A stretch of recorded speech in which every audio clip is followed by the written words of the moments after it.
Good morning dear students. पिछली कक्षा में हमने पढ़ा था कर्मधारय समास और द्विगु समास। कर्मधारय समास और द्विगु समास पर थोड़ा फिर से मैं आपके सामने फोकस करता हूँ।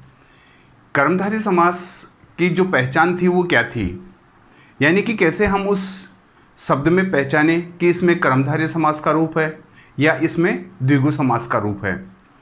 कर्मधारय समास के अंतर्गत क्या था कि जिस समास का पहला पद विशेषण है और दूसरा पद विशेष्य अर्थात संज्ञा है, अर्थात हम विशेषण को उपमान मान सकते हैं और विशेष्य अर्थात संज्ञा को हम उपमेय मान सकते हैं।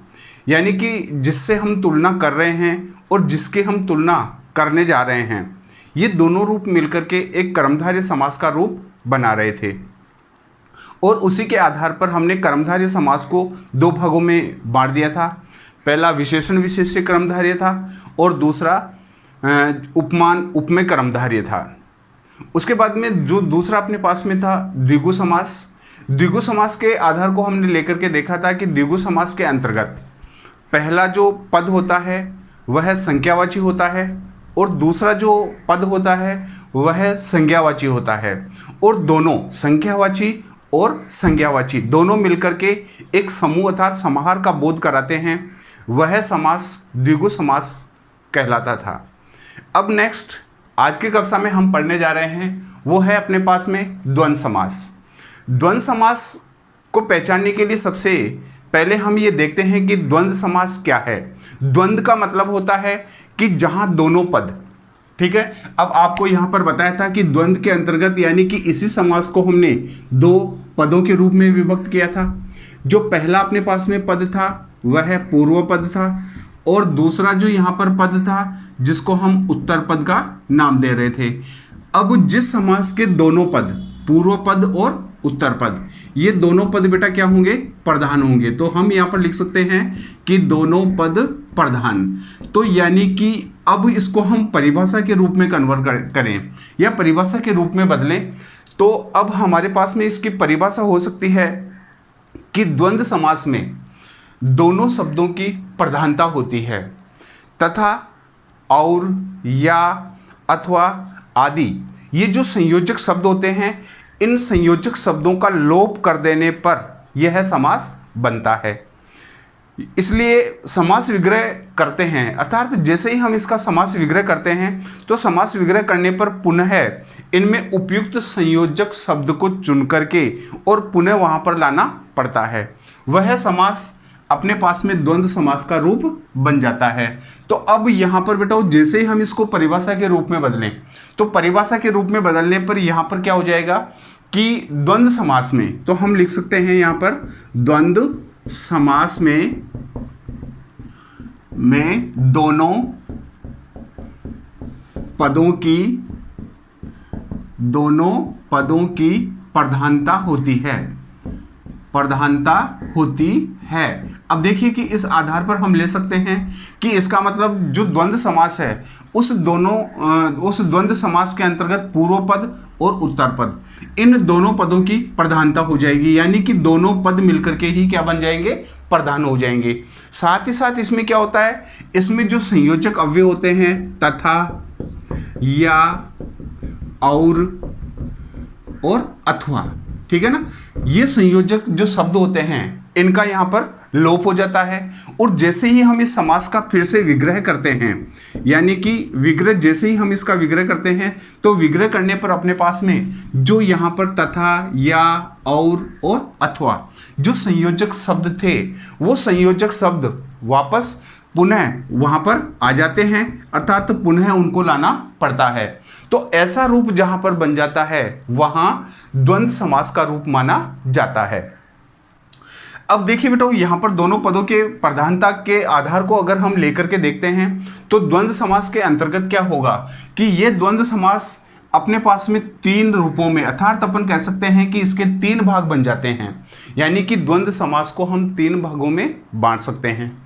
पहला जो इसका भाग होता है वो कहलाता है इतरेतर द्वंद्व, यानी कि पहले भाग को हम इतरेतर द्वंद्व का नाम दे सकते हैं। दूसरे यहाँ पर समास को हम समाहार द्वंद्व का नाम दे सकते हैं, और जो तीसरा अपने पास में है वो है विकल्पक, अर्थात उसको हम विकल्पक द्वंद्व समास का रूप दे सकते हैं। तो अब यहाँ पर अपने पास में जो पहला जो समास बन रहा है वो समास अपने पास में बन रहा है बेटो इतरेतर द्वंद्व। अब यहाँ पर देखिए कि इतरेतर द्वंद्व समास को अगर लेकर के देखते हैं तो जैसे उदाहरण अपन लेंगे तो ये तीनों के जो उदाहरण होंगे वो सारे के सारे द्वंद्व समास में ही होंगे, लेकिन यहाँ पर अपने पास में जो रूप बन रहा है वो है इतरेतर द्वंद्व। अब इतरेतर द्वंद्व के अगर आधार को लेकर के देखते हैं तो सबसे पहले देखना है कि इतरेतर का मतलब क्या होता है। इतरेतर का मतलब होता है इतर एवं इतर। अब देखिए यहाँ पर इतरेतर का अगर आधार लेकर के देखते हैं तो यहाँ पर होता है इतर तथा इतर, ठीक है ना। अब यहाँ पर इतर तथा इतर दोनों के रूप को लेते हैं तो अब यहाँ पर अपने पास में एक नया शब्द आ गया इतर, यानी कि इतर क्या है। अब इतर का मतलब होता है द्वंद्व समास में दोनों पद प्रधान तो होते ही हैं। अब इतरेतर द्वंद्व के अंतर्गत इतर और इतर हो जाएगा, तो इस द्वंद्व समास के अंतर्गत दोनों पद तो प्रधान होते ही हैं, साथ ही अपना अलग अलग क्या करते हैं, ये अस्तित्व भी रखते हैं, यानी कि दोनों ही पद क्या करेंगे, अलग अलग अस्तित्व रखेंगे। और इतरेतर समास का जैसे ही हम विग्रह करते हैं तो विग्रह करने पर और तथा एवं आदि ये जो संयोजक अव्यय होते हैं, ये संयोजक अव्यय इतरेतर द्वंद्व समास के अंतर्गत जोड़े जाते हैं। तो जहां पर यह संयोजक शब्द जिसमें जुड़ जाते हैं और संयोजक शब्दों के जुड़ने पर जो अपने पास में यहाँ पर रूप होता है, अब देखिए कि यहाँ पर अपने पास में क्या था कि यहाँ पर था और तथा एवं, ठीक है ना, ये अपने पास में संयोजक अव्यय थे। तो जैसे ही हम इतरेतर द्वंद्व का अगर कोई समस्त पद या सामासिक पद अगर लेते हैं तो उसका इन अवयवों का इसमें लोप पाया जाएगा, अर्थात ये जो संयोजक शब्द हैं इनका लोप पाया जाएगा। और जैसे ही हम उसका विग्रह करते हैं तो विग्रह करने पर यही संयोजक जो शब्द है वो उसके साथ में जुड़ जाते हैं और जुड़ करके उसका विग्रह रूप बना देते हैं। अब देखिए हम कुछ उदाहरणों के माध्यम से ले सकते हैं। मान लीजिए कि अपने पास में समस्त पद के आधार को अगर लेकर देखते हैं तो यहाँ पर अपने पास में बेटा पहले की भांति यहाँ पर पहला जो अपने पास में रूप बनेगा वो क्या बनेगा, समस्त पद। दूसरा अब यहाँ पर हम लेते हैं विग्रह पद। अब पहला अपने पास में समस्त पद का रूप जिसको हम सामासिक पद कह सकते हैं या फिर समासयुक्त पद कह सकते हैं। दूसरा अपने पास में है विग्रह पद। अब जैसे ही हम विग्रह पद लाएंगे तो अब यहाँ पर अपने पास में जो संयोजक शब्द थे वो क्या थे, और थे, तथा, एवं, अथवा, ठीक है ना, और या। ये जो अपने पास में जो शब्द थे ये सब क्या हैं, ये सब संयोजक शब्द हैं। अब समस्त पद में अगर लेते हैं तो इसमें क्या होता है कि बीच में जो यह है वो योजक चिन्ह होता है। अब योजक चिन्ह आपने देखा होगा कि योजक चिन्ह क्या है। जैसे अगर हम किसी भी पद को लेते हैं, मान लीजिए कि अपने पास में शब्द आता है माँ योजक बाप, ठीक है ना। अब यहाँ पर माँ योजक बाप को अगर जैसे हम विग्रह के रूप में ले जाते हैं तो इसमें से जो अपने पास में उचित होगा वह उचित संयोजक शब्द हम क्या करेंगे, इन दोनों के बीच में जो योजक चिन्ह जहाँ पर आया है उसके स्थान पर ले आएंगे। और जैसे ही हम वहाँ पर लाएंगे तो लाने पर वो अपने पास में एक विग्रह का रूप बन जाएगा। अब जैसे हम यहाँ पर माँ बाप का अगर विग्रह करते हैं तो यहाँ पर हो जाएगा अपने पास में माँ, और अब यहाँ पर ये और जो शब्द है ये यहाँ पर संयोजक शब्द बन गया, और फिर दूसरा यहाँ पर लिख देंगे हम बाप। तो ये अपने पास में जैसे ही विग्रह करेंगे तो विग्रह करने पर अपने पास में हो गया माँ और बाप, और मिलकर के यहाँ पर समस्त पद बन गया था माँ बाप, ठीक है ना। दूसरे रूप को अगर लेते हैं तो यहाँ पर अपने पास में हो गया देश विदेश। अब यहाँ पर देखिए कि देश विदेश शब्द का जैसे ही हम विग्रह करेंगे तो विग्रह करने पर ये क्या बन जाएगा, देश और विदेश, ठीक है ना। अब जैसे ही हम इसका विग्रह करते हैं तो विग्रह करने पर ये अपने पास में आ गया देश और विदेश। अब यहाँ पर देश और विदेश शब्द को अगर लेंगे तो ये और जो शब्द है यहाँ पर, ये और शब्द वही संयोजक शब्द का काम करता है। अब यहाँ पर देखिए कि इस तरह के बहुत सारे ऐसे उदाहरण हैं जो यहाँ बनते रहते हैं। जैसे अगर हम यहाँ पर ले लें राधा कृष्ण ले लें, ठीक है। अब राधा कृष्ण शब्द को अगर लेते हैं तो यहाँ पर जैसे हम इसका विग्रह करेंगे तो विग्रह करने पर ये अपने पास में क्या बन जाएगा, ये हो जाएगा राधा और कृष्ण, ठीक है ना। तो यहाँ पर ये जो और शब्द यहाँ पर योजक चिन्ह के स्थान पर काम कर रहा है, ये यहाँ पर संयोजक शब्द है और संयोजक शब्द पुनः यहाँ पर ले आए, यानी कि अब यहाँ पर देखिए कि समस्त पद में केवल इन संयोजक शब्दों के स्थान पर क्या था, योजक चिन्ह था। लेकिन जैसे ही हमने विग्रह किया और विग्रह करने पर यहाँ पर उस योजक चिन्ह के स्थान पर संयोजक अव्यय जो यहाँ पर उचित है, ठीक है, और सार्थक है, जो दोनों पदों की प्रधानता को व्यक्त करते हैं, वह यहाँ पर योजक शब्द हम लिख देते हैं और लिखने पर अपने पास में विग्रह रूप बन जाता है। अब देखिए बेटा, यहाँ पर जो अपने पास में फिर दूसरा जो रूप है, दूसरे रूप के अगर आधार को लेते हैं तो दूसरा रूप अपने पास में क्या है, समाहार द्वंद्व। अब समाहार द्वंद्व का मतलब क्या है, अब समाहार का मतलब होता है एक समूह, ठीक है ना। समाहार का मतलब क्या हो गया, समूह का रूप हो गया। तो जहां पर दो या दो से अधिक शब्दों का जो समूह बन जाता है वो समाहार के अंतर्गत हो जाता है।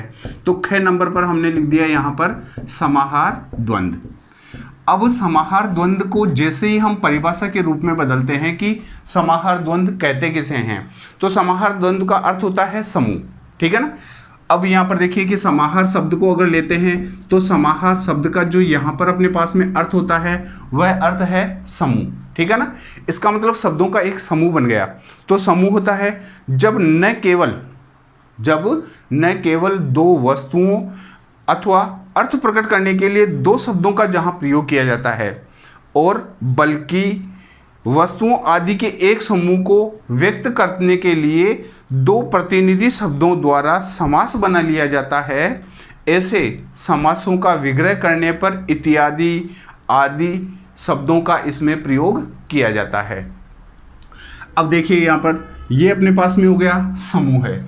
अब समूह को लेते हैं तो यहाँ पर दो या दो से अधिक वस्तुओं का रूप हो सकता है, दो या दो से अधिक व्यक्तियों का रूप हो सकता है, दो या दो से अधिक ऐसे कोई पदार्थ हो सकते हैं जो किन अवयवों के द्वारा वो जुड़े हुए होते हैं, वो या तो इत्यादि से जुड़े हुए होते हैं, ठीक है ना। यानी कि इसका मतलब है कि उसमें या तो इत्यादि का रूप होगा या फिर आदि का रूप होगा, ठीक है ना।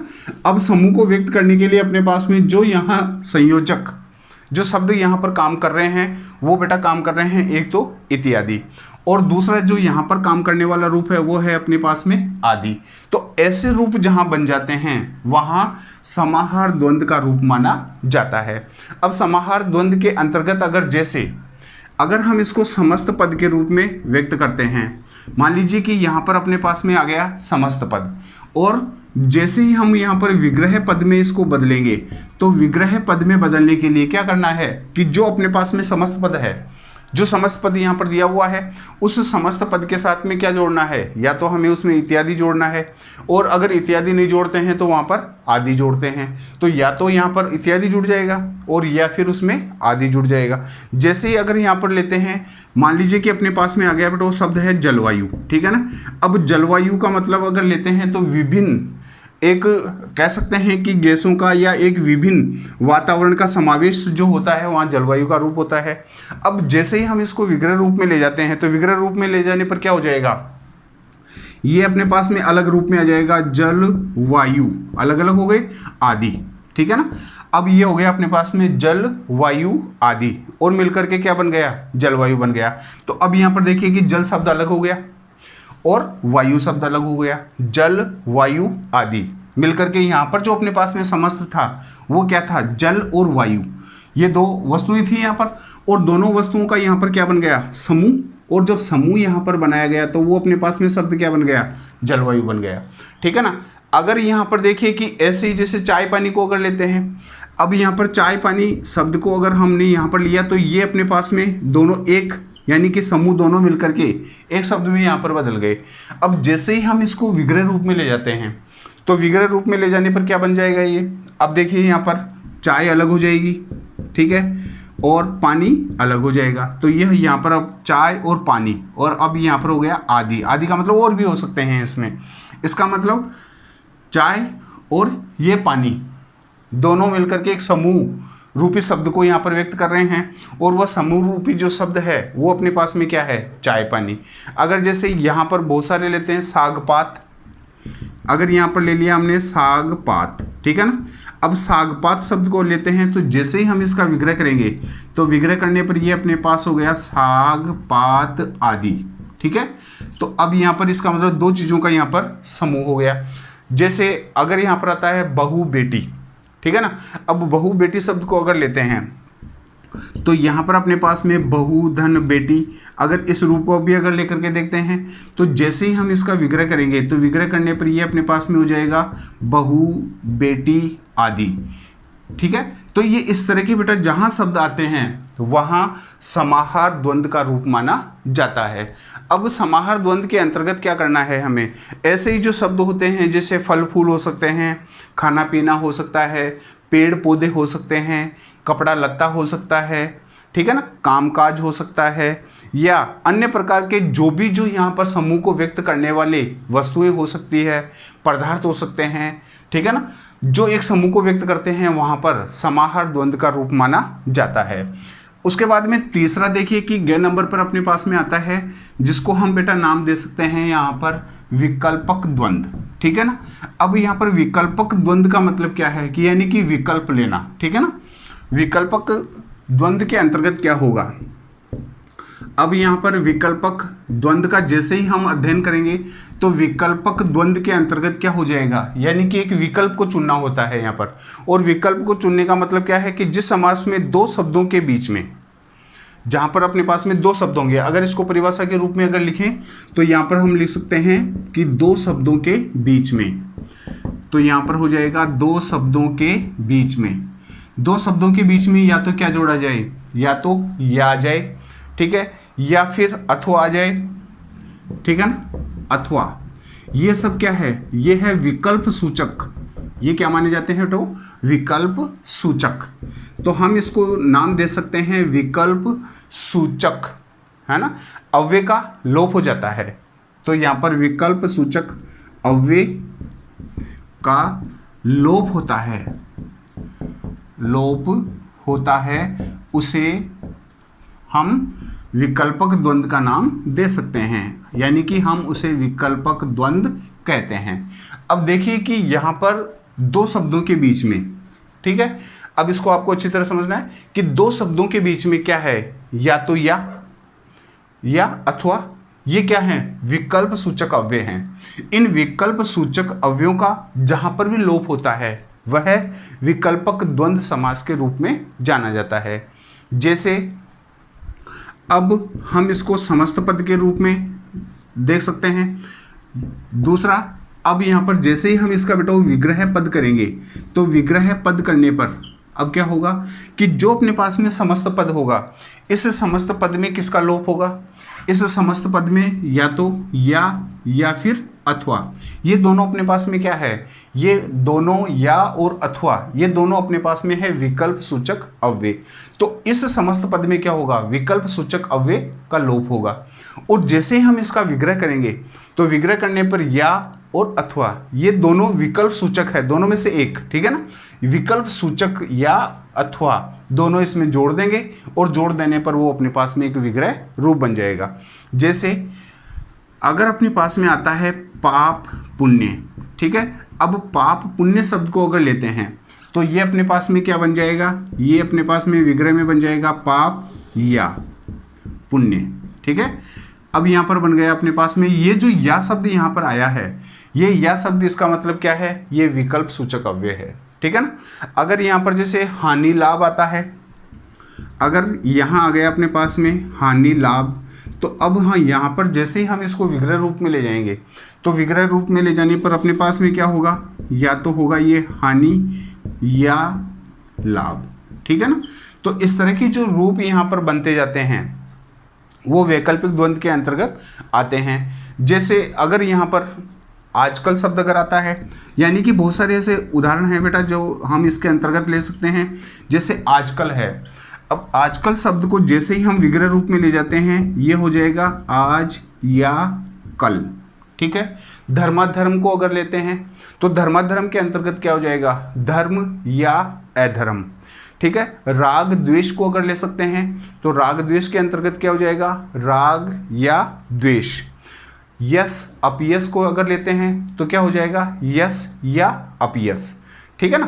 तो अब यहाँ पर जैसे जीवन मरण 1 2 10 12 उल्टा सीधा, है ना, तो ऐसे जहाँ पर भी जो शब्द आते हैं वो सारे मिलकर के विकल्पक द्वंद्व का रूप बनाते हैं, यानी कि हम उसे कह सकते हैं कि वह विकल्प द्वंद्व समास के अंतर्गत माने जाते हैं।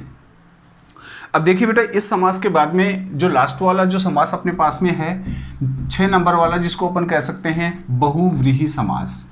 बहुव्रीहि समास क्या है, इसको हम परिभाषा का आधार लेकर के एक अच्छी तरह समझ सकते हैं कि अपने पास में बहुव्रीहि समास क्या है। ठीक है, अब बहुव्रीहि समास के अंतर्गत अगर हम लेते हैं तो ये 6 नंबर का अपने पास में समास आ जाएगा और उसको हम नाम दे सकते हैं बहुव्रीहि समास। ठीक है, अब यहाँ पर आपको देखिए कि पहले समास के अंतर्गत हमने क्या लिया था कि समास में वही 2 शब्द होते हैं। ठीक है, 2 शब्दों में अगर लेते हैं तो पहला कौन सा है अपने पास में, पूर्व पद और उत्तर पद। ठीक है ना, तो वो रूप मिलकर के यहाँ पर क्या बनता है, बहुव्रीहि समास का रूप बनता है। तो अब यहाँ पर बहुव्रीहि समास का जैसे ही हम अध्ययन करेंगे या इसकी परिभाषा को अगर देखते हैं तो परिभाषा को देखने पर बेटा यहाँ अपने पास में क्या मिलेगा कि जिस समास के, अब हम इसको ले सकते हैं, जिस समास के दोनों पद, जिस समास के दोनों पद प्रधान न होकर कोई अन्य पद प्रधान होता है उसे बहुव्रीहि समास कहते हैं। ठीक है, अब यहाँ पर देखिए कि अपने पास में जो पहले वाला जो समास था वो था अपने पास में द्वंद्व। तो द्वंद्व की क्या परिभाषा थी, द्वंद्व में थी कि इसमें दोनों पद प्रधान होते हैं और बीच में कोई भी संयोजक जो चिन्ह है, अथवा है, और है, तथा है, या है, इनका उसमें लोप होता था और विग्रह करने पर पुनः उन संयोजक शब्दों को वहाँ पर लिखना होता था। लेकिन यहाँ पर ये उससे जस्ट विपरीत हो गया। अब विपरीत कैसे हो गया बेटा, यहाँ पर क्या है कि जिस समास के दोनों पद प्रधान न होकर, यानी कि यहाँ पर दोनों ही पद, पूर्व पद और उत्तर पद, दोनों ही पद प्रधान नहीं होंगे, यानी कि दोनों पद प्रधान न होकर क्या होगा, कोई अन्य पद। अब यहाँ पर अन्य पद की जगह हम लिख सकते हैं यहाँ पर तीसरा पद। ठीक है ना, अन्य पद की जगह हम क्या लिख सकते हैं, तीसरा पद, यानी कि कोई अन्य पद अर्थात तीसरा पद प्रधान होता है उसे बहुव्रीहि समास कहा जाता है। अब यहाँ पर एक रूप तो अपने पास में ये आता है जहाँ दूसरे शब्दों में अगर हम इसकी परिभाषा को देखिए ले सकते हैं तो जहाँ कोई पद, ठीक है, जहाँ कोई पद प्रधान न हो अथवा समस्त पद के दोनों शब्द मिलकर के कोई एक विशेष अर्थ को प्रकट करते हों उसे बहुव्रीहि समास कहते हैं। तो हम ये परिभाषा भी यहाँ पर आसानी से हम लिख सकते हैं, समझ सकते हैं। अब यहाँ पर देखिए बेटा, इसको अब उदाहरण के आधार पर अगर लेकर के देखते हैं तो उदाहरण के आधार पर लेने पर अपने पास में यहाँ पर हो गया समस्त पद। ठीक है, दूसरा हम जैसे ही इसका विग्रह रूप करेंगे तो ये अपने पास में हो गया विग्रह पद। इसका मतलब यहाँ एक हो गया अपने पास में समस्त पद और दूसरा हो गया यहाँ विग्रह पद। अब यहाँ पर देखिए कि चतुरानन समस्त पद के अंतर्गत अगर लेते हैं तो यहाँ पर देखिए चतुरानन। अब चतुरानन शब्द को देखने पर आपको शायद ये संदेह होगा, एक कन्फ्यूजन होगा कि सर इसमें पहला पद चतुर है और चतुर संख्या है, आनन या मुख है, सर्वो संज्ञा है, तो क्या वह द्विगु समास हो सकता है? नहीं बेटा, इसमें द्विगु समास नहीं होगा। क्यों नहीं होगा? क्योंकि यहाँ पर जो चार, चतुर का मतलब होता है चार और आनन का मतलब होता है मुख, यानी चार मुखों का यहाँ पर समूह है और चार मुखों के समूह को व्यक्त करने के लिए तीसरा पद यहाँ पर, चार मुख किसके हैं? ब्रह्मा जी के हैं, तो इसका मतलब तीसरा पद यहाँ पर प्रदान हो रहा है। तो वहाँ हम द्विगु समास न लिख करके वहाँ पर हम क्या लिखेंगे? वहाँ पर हम केवल और केवल बहुव्रीहि समास ही लिखेंगे। ठीक है ना। अब जैसे ही अपने पास में चतुरानन अगर आ गया तो चतुरानन का जैसे ही हम विग्रह करते हैं तो विग्रह करने पर अब यहाँ पर देखिए क्या रूप बनेगा अपने पास में। जैसे ही हम लिखेंगे चार हैं आनन जिसके वह, ठीक है। अब चतुरानन का मतलब हो गया चार है आनन, आनन को हम कोष्ठक में लिख सकते हैं मुख, ठीक है ना। चार आनन, चार हैं आनन जिसके वह। और अब यहाँ पर तीसरा पद अपने पास आ गया ब्रह्मा। इसका मतलब ये यहाँ पर ब्रह्मा जी तीसरे पद को प्रयुक्त कर रहा है। तो ऐसा रूप जहाँ बन गया वहाँ बहुव्रीहि समास का रूप बन गया। अब देखिए इसको हम दूसरे उदाहरण में ले सकते हैं। जैसे अपने पास में आ गया दशानन। अब दशानन शब्द भी वैसे ही है क्योंकि 10 संख्या भी है और आनन मुख है, तो यानी कि 10 मुखों का एक समूह बन रहा है। लेकिन यहाँ पर 10 मुखों का समूह बनता तो है लेकिन तीसरे पद की प्रधानता को वह व्यक्त कर रहा है, और तीसरे पद की प्रधानता को व्यक्त करने वाला जो यहाँ पर तीसरा पद है वो है अपने पास में रावण। ठीक है ना, क्योंकि उसके 10 सिर थे और 10 सिर होने के कारण रावण यहाँ पर तीसरा पद निकल रहा है। तो अब ये द्विगु समास में नहीं आ रहा है, और द्विगु समास में ना आकर के बेटा वो किस में चला जाएगा, ये बहुव्रीहि समास में चला जाएगा। अब जैसे ही देखिए हम इसका विग्रह करते हैं तो विग्रह करने पर क्या होगा, 10 है आनन जिसके वह, और तीसरा पद हम यहाँ लिख सकते हैं रावण। इसका मतलब ये रावण यहाँ पर तीसरा पद हो गया। तो ये बहुव्रीहि समास के अंतर्गत आ गया। अब यहाँ पर देखिए बहुत सारे ऐसे ले सकते हैं, दिगंबर। ठीक है, अब दिगंबर शब्द को अगर बेटा वो लेते हैं तो दिगंबर शब्द का जैसे ही हम विग्रह करेंगे तो क्या हो जाएगा, दिक है अंबर जिसके, अर्थात दिक का मतलब होती है दिशाएं, और अंबर का मतलब यहाँ पर वही आसमान है, यानी कि दिशाएं हैं जिसकी वह। अब दिशाएं हैं जिसकी वह को अगर बेटा जैसे ही हम लेते हैं तो यहाँ पर अपने पास में हो जाएगा शिव। ठीक है, अब इसका मतलब ये जो शिव है ये यहाँ पर तीसरा पद आ रहा है, और तीसरे पद को प्रयुक्त करने के लिए यहाँ पर सीधा बहुव्रीहि समास का रूप बन सकता है। अगर यहाँ पर देखिए लंबोदर। ठीक है, अब यहाँ पर लंबोदर शब्द को अगर लेते हैं तो लंबोदर का मतलब क्या हो गया, लंब और उदर। तो लंब का मतलब हो जाएगा लंबा, उदर का मतलब हो जाएगा पेट, यानी कि लंबा पेट है जिसका वह। अब देखिए यहाँ पर लंबा पेट है जिसका वह, तो यहाँ पर बेटा तीसरा पद निकल रहा है अपने पास गणेश। तो इसका मतलब यहाँ पर गणेश तीसरा पद हो गया और वो बहुव्रीहि समास का रूप बन गया। अगर यहाँ पर लेते हैं चक्र पाणी। अब देखिए बेटा वो चक्र का मतलब है चक्र, पाणी का मतलब होता है हाथ में, यानी कि जिसके हाथ में चक्र है वह। अब हम ले सकते हैं चक्र है हाथ में जिसके वह। अब बेटा यहाँ पर देखिए कि चक्र है हाथ में जिसके, किसके हाथ में चक्र है, विष्णु के हाथ में है। ठीक है ना, तो अब हम यहाँ पर तीसरे पद की प्रधानता को अगर लेकर के देखते हैं तो तीसरे पद की प्रधानता को लेने पर यहाँ पर विष्णु अपने पास में अर्थ आ रहा है, यानी कि तीसरे पद की प्रधानता को व्यक्त करने के लिए यहाँ पर कौन सा शब्द काम कर रहा है, विष्णु काम कर रहा है। अगर यहाँ पर देखिए तो बहुत सारे ऐसे उदाहरण हो सकते हैं, त्रिनेत्र। ठीक है, अब यहाँ पर त्रिनेत्र को अगर लेते हैं, 3 नेत्र हैं जिसके वह। अब देखिए कि 3 नेत्र किसके हैं, तो 3 नेत्र किसके हैं, शिव के हैं। तो यहाँ पर हम जैसे ही इसका विग्रह करेंगे तो विग्रह करने पर क्या होगा, 3 नेत्र हैं जिसके वह, और यहाँ पर हो जाएगा शिव। अगर यहाँ पर जैसे नंद नंदन, अब यहाँ पर देखिए कि नेक्स्ट लेते हैं नंद नंदन। अब नंद यानी कि नंद बाबा का नाम है, और नंदन का मतलब है पुत्र, वह जो नंद का नंदन है।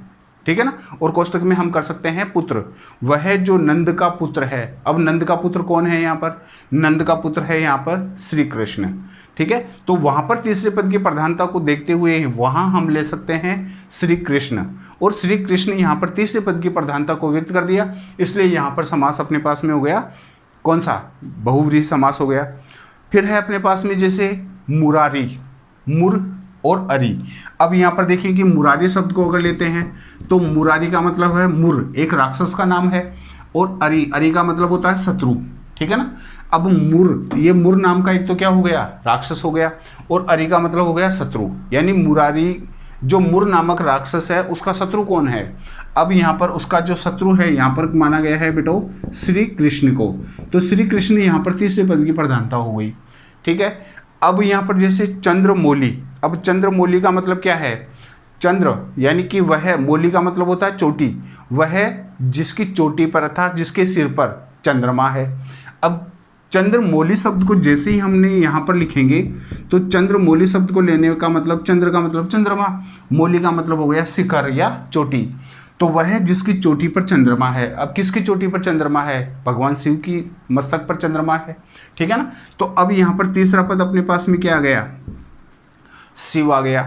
अब यहाँ पर देखिए कि रतिपति, अब यहाँ पर देखिए बेटा रतिपति को लेते हैं, तो रति यानी कि कामदेव की पत्नी का नाम है, ठीक है। और पति का मतलब होता है स्वामी, वह जो रति का स्वामी है। अब यहाँ पर देखिए कि रति, रति कौन है? कामदेव की पत्नी, ठीक है ना। रति किसका नाम है बेटो? कामदेव की पत्नी का नाम। और पति का मतलब हो गया स्वामी, वह जो रति का स्वामी है कौन है यहाँ पर? तो तीसरे पद के अंतर्गत आ गया अपने पास में कामदेव, ठीक है। ये तीसरा पद हो गया। उसके बाद में अपने पास में आ सकता है सचीपति। अब ऐसे बहुत सारे ऐसे उदाहरण हैं जो बहुव्रीहि समास को प्रयुक्त करते हैं। अब देखिए कि सचीपति, सची इंद्र की पत्नी का नाम है, ठीक है ना। और पति का मतलब हो गया स्वामी, वह जो सची का पति है या वह जो सची का स्वामी है। अब यहाँ पर सची का स्वामी कौन है? यहाँ पर आ गया बेटा इंद्र, तो इसका मतलब इंद्र यहाँ पर तीसरा पद आ गया।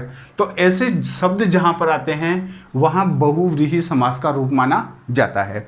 अब देखिए बेटो इसी समास के अंतर्गत हम बहुत सारी, जैसे गिरिधर, अब गिरि का मतलब होता है पर्वत और धर का मतलब होता है धारण करना, वह जो पर्वत को धारण करता है। अब यहाँ पर देखिए कि अंगुली पर पर्वत को धारण करने वाला कौन है? अंगुली को पर्वत पर धारण करने वाला श्री कृष्ण है। तो हम वहाँ पर मान सकते हैं कि वहाँ बहुव्रीहि समास का रूप लिया गया है। जैसे वीणा पाणी, है ना। अब देखिए बेटो यहाँ पर वीणा पाणी शब्द को लेते हैं, तो वीणा पाणी। अब यहाँ पर पानी, यहाँ पर ये क्या है? पानी का मतलब होता है हाथ, पानी का मतलब क्या लेंगे हम? हाथ। और वीणा का मतलब है सितार जो बजाने वाली होती है। तो अब यहाँ पर हो गया वीणा, दूसरी हो गई पानी, वह जिसके हाथ में वीणा है। अब यहाँ पर देखिए बेटो कि किसके हाथ में वीणा है। अब वीणा कौन बजाता है? ये किसके हाथ में वीणा सुशोभित हो रही है? तो इसका मतलब वीणा सितार जो जिसके हाथ में सुशोभित हो रही है वो सरस्वती है। तो वह जिसके हाथ में वीणा है, ठीक है ना। अब वह जिसके हाथ में वीणा है वो होते ही यहाँ पर तीसरा पद अपने पास में कौन सा निकल गया? वो तीसरा पद अपने पास में निकल गया सरस्वती। इसका मतलब यहाँ पर तीसरा पद सरस्वती काम कर रहा है, तो वहाँ बहुव्रीहि समास का रूप बन जाएगा। फिर है पुष्प धनवा। अब देखिए बेटा नए नए शब्द यहाँ पर अपने पास में आ रहे हैं। पुष्प धनवा, अब पुष्प धनवा का मतलब है, पुष्प का मतलब है पुष्पों का यानी कि फूलों का, और धनवा का मतलब यहाँ पर ले सकते हैं धनुष। धनवा का अर्थ क्या ले सकते हैं? धनुष, वह जिसके पुष्पों का धनुष है। अब देखिए कि पुष्पों का धनुष किसके हाथ में है या पुष्पों का धनुष किसका है, ठीक है ना। तो पुष्पों का धनुष को अगर लेते हैं तो यहाँ पर अपने पास में तीसरा पद निकल रहा है कामदेव। तो अब हम जैसे ही हम इसका विग्रह करेंगे तो विग्रह करने पर क्या यहाँ पर निकलेगा? वह जिसके पुष्पों का धनुष है। अब किसके पुष्पों का धनुष है? इसका मतलब कामदेव के हैं। तो कामदेव यहाँ पर क्या बन गया? कामदेव यहाँ पर तीसरा पद बन गया। जैसे सुधाकर, अब देखिए बेटो यहाँ पर सुधाकर शब्द को लेते हैं तो सुधाकर का अर्थ होता है यहाँ पर चंद्रमा, ठीक है ना। सुधाकर का अर्थ अगर लेते हैं तो चंद्रमा, और इसी को अगर हम जैसे दिनकर को ले लें तो दिन को करने वाला कौन है? सूर्य है। तो अब यहाँ पर सुधाकर शब्द है, तो सुधाकर क्या है? वह जो सुधा को संभव करता है, ठीक है ना। अब सुधा को संभव करने वाला कौन है यहाँ पर, यानी इस धरती को प्रकाशमान करने वाला कौन है? अब यहाँ पर जैसे ही हम इस पद को तीसरे पद के आधार पर कल्पना करते हैं तो कल्पना करने पर यहाँ पर अपने पास में शब्द आ रहा है चंद्रमा। इसका मतलब चंद्रमा यहाँ पर हो गया। हिरण्य गर्भ, वह जिसके सोने का गर्भ है। अब देखिए बेटो यहाँ पर ये शब्द अपने पास में नए नए आ रहे हैं। हिरण्य गर्भ, अब हिरण्य गर्भ का मतलब है वह जिसके सोने का गर्भ है। हिरण्य, हिरण्य का मतलब होता है स्वर्ण यानी सोना, और गर्भ, गर्भ का मतलब गर्भ, वह जिसके सोने का गर्भ है, नाभि जिसको अपन कह सकते हैं ना। तो अब उसे हम क्या कह सकते हैं? वहाँ पर अपने पास में रूप हो जाएगा ब्रह्मा। तो ये ब्रह्मा यहाँ पर तीसरे पद की प्रधानता को व्यक्त कर रहा है। तो जहाँ पर भी तीसरे पद की प्रधानता को व्यक्त करने का भाव जहाँ पर निकलता है वहाँ बहुव्रीहि समास का रूप माना जाता है। जैसे रेवती रमण, ठीक है ना। अगर यहाँ पर देखिए कि शब्द अपने पास में फिर आ रहा है रेवती रमण, वह जो रेवती के साथ रमण करता है। अब देखिए कि रेवती के साथ रमण करने वाला कौन है? अब यहाँ पर देखा होगा आपने कि रेवती किसका नाम है। पहले तो ये हमें समझना ये है कि रेवती क्या है। तो ये रेवती किसका नाम है? रेवती बलराम की पत्नी का नाम है, ठीक है ना। और रमण, रमण करने का मतलब क्या है? रमण करना, भ्रमण करना, उसके साथ रहना, ठीक है। अब जैसे ही हम इसको विग्रह रूप में ले जाते हैं तो विग्रह रूप में ले जाने पर अपने पास में क्या बन जाएगा, वह जो रेवती के साथ रमण करता है, वह जो रेवती के साथ रमण करता है। अब रेवती के साथ जो रमण करने वाला रूप है वो कौन है, बलराम। तो यहाँ पर बेटा तीसरे पद की प्रधानता को अगर हमने आधार लिया तो ये यहाँ पर अपने पास में हो गया बलराम। तो ये जो बलराम शब्द है ये तीसरा पद है। तो इस तरह के जहाँ पर भी बेटे ये बहुव्रीहि समास के रूप अगर आते हैं, जहाँ दोनों पद प्रधान न होकर तीसरे पद जहाँ पर प्रधान होते हैं, वहाँ बहुव्रीहि समास का रूप माना जाता है। अब यहाँ पर जैसे पुंडरिक शब्द को लेते हैं, वह जो कमल के समान है। अब जो कमल के समान है वो कौन है, पुंडरिक, यानी कि कौन है जो कमल के समान है यहाँ पर, वह पुंडरिक शब्द विष्णु के लिए आता है। जैसे वज्रांग, वज्रो यानी कि वज्र के समान कठोर, और वज्र और अंग, वज्र का मतलब हो गया कठोर और अंग का मतलब हो गया अंग, वह जो वज्र के या वह जिसके अंग वज्र के समान हैं। अब वज्र के समान जिसके अंग हैं वहाँ पर कौन हो जाएगा, बजरंग बली हो जाएगा, ठीक है ना। तो यानी कि बजरंग बली का मतलब क्या जानते हो ना, हनुमान, वहाँ पर क्या हो जाएगा, हनुमान। तो ये तीसरा पद की यहाँ पर प्रधानता हो जाएगी। तो ये था बेटा अपने पास में बहुव्रीहि समास। अब जो समास का जो अध्याय है वो व्याकरणिक भाग अपना बेटा यहाँ पूर्ण हो गया है, और इस समास को आपको ध्यानपूर्वक अच्छी तरह सुनना है, और सुन करके और जितने भी आप एग्जाम्पल इस समास के या सारे समासों के जितने भी एग्जाम्पल अगर आप अपनी बुक से ढूंढ सकते हैं तो ढूंढ करके उसका आप विग्रह रूप कीजिए, और उसमें से समास को पहचानने की आप भरपूर कोशिश कीजिए, ठीक है। आगे की कक्षा में फिर एक नए टॉपिक के साथ में, एक नए अध्याय के साथ में, एक नए व्याकरणिक भाग के साथ में मैं आप लोगों के समक्ष फिर उपस्थित होऊंगा। तब तक धन्यवाद।